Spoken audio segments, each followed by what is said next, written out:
Hey everyone, welcome to Cruise Blog. This is Angie, and today I'm going to talk about the pros and cons of a Carnival cruise. Let's get started.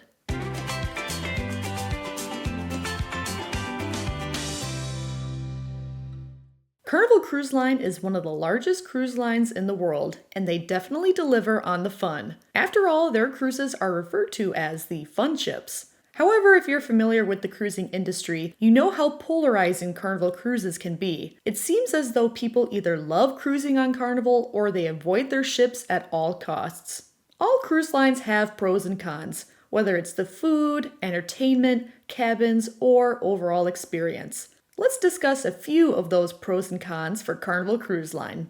A pro for Carnival Cruise Line is the affordable fares. Carnival Cruise Line is a budget-friendly cruise line. This means that Carnival cruises are some of the cheapest you can sail on. You can get a lot of bang for your buck. MSC Cruises is also known for offering cheap sailings, but in general, you're likely to find a hot deal on a Carnival cruise. Because Carnival cruises are cheaper than the competition, this attracts all kinds of cruisers, like spring breakers, family reunions, and bachelor and bachelorette parties. The low prices are especially enticing for those who have never cruised before. It's not uncommon to spend less than $100 per person per day for an interior cabin on board Carnival ships. You can often find balconies for around $150 per person per day, with the average 7-night cruise for two costing around $1,200 to $1,500. Shorter sailings of 4 nights or fewer tend to be around $500 for an inside cabin.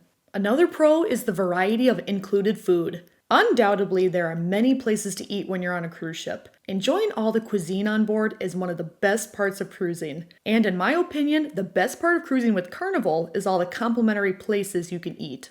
My favorite Carnival ships are in the Excel class, including Mardi Gras, Carnival Celebration, and the brand new Carnival Jubilee. On these mega ships, you'll find nearly 20 restaurants on board, and the majority of them are included in your cruise fare. My all-time favorite restaurant on board is Big Chicken, where you can find me dining there for breakfast, lunch, and dinner.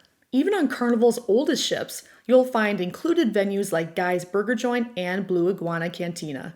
These classic venues are strategically located near the pool deck, so you don't have to venture far to grab a bite to eat.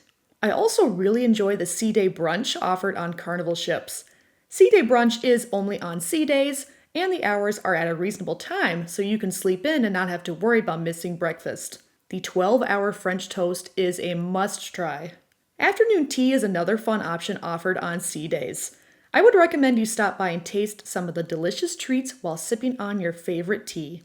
Carnival's large fleet of ships is another pro. As of 2024, Carnival Cruise Line operates 27 ships, including Carnival Firenze that's launching this spring. These ships are divided into 9 distinct classes. Because there is such a large fleet, there are plenty of sailings to choose from. Since Carnival primarily serves the American population, you will find the majority of sailings around North America, including Mexico, Canada, Alaska, and of course the Caribbean.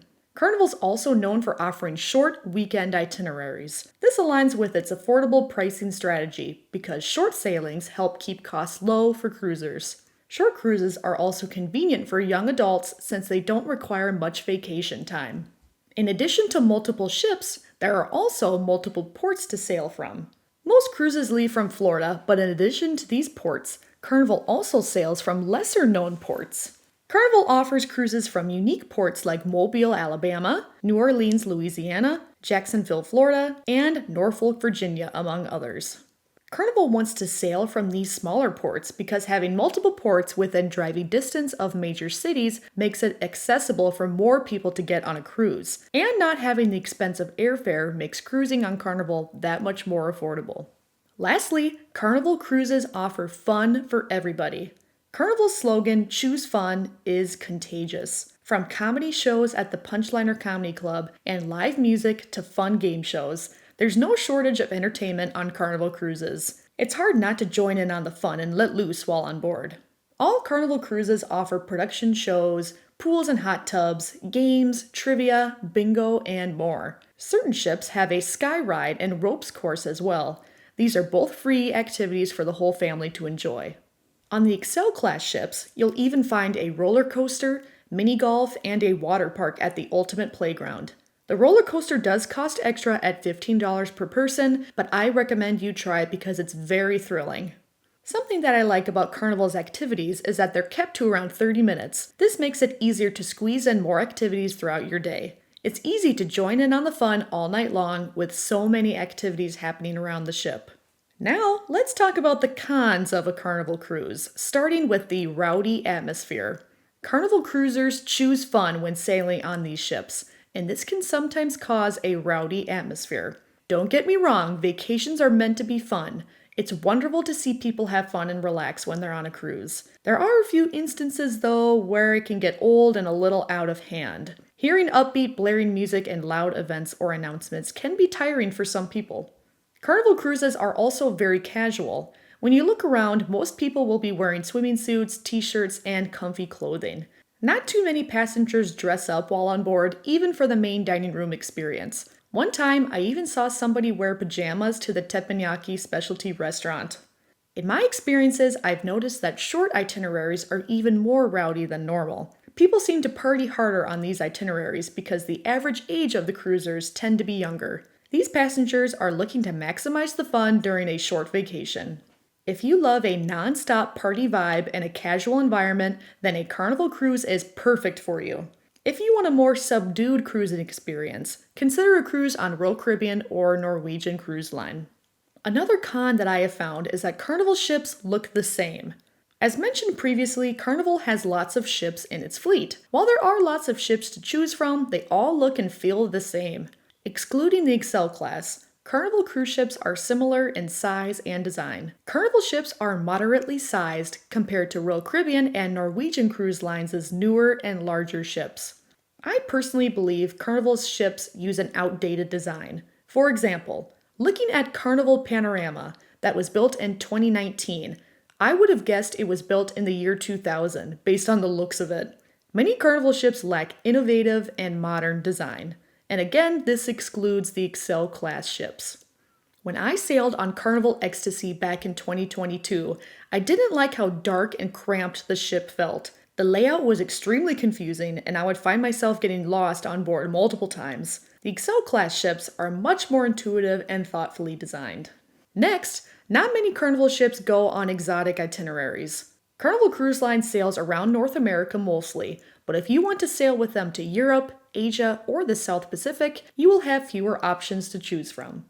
Carnival only offers 2024 Europe itineraries on one ship, Carnival Legend, and sailings are only available during 5 months of the year. For South Pacific and Asia sailings, there's only 2 ships to choose from, Carnival Splendor and Carnival Luminosa. In the next year, Carnival Splendor will embark on a Carnival Journey with unique itineraries around the world. This is more exotic than what the cruise line typically offers. Needless to say, there are way more Carnival ships and itineraries in North America. Another con is that the Carnival Hub app is only useful when you're on board. Carnival Cruise Line's app is not useful until you are on one of their cruise ships. I like Royal Caribbean's app because I'm able to use it prior to my cruise to look at deck plans, view upcoming events, and glance at my trip itinerary. With the Carnival Hub app, it only shows you a countdown to your next cruise. If you want to take any next steps, it automatically redirects you to the website. It's a first world problem, but I wish I could do cruise planning within the app instead of on the website. However, I do like the Carnival Hub app for reserving dining on board. You can easily select how many people you're dining with and where you want to eat, and then the app tells you when your table is ready. The app will even tell you how long the wait is until you're seated. It's quite handy.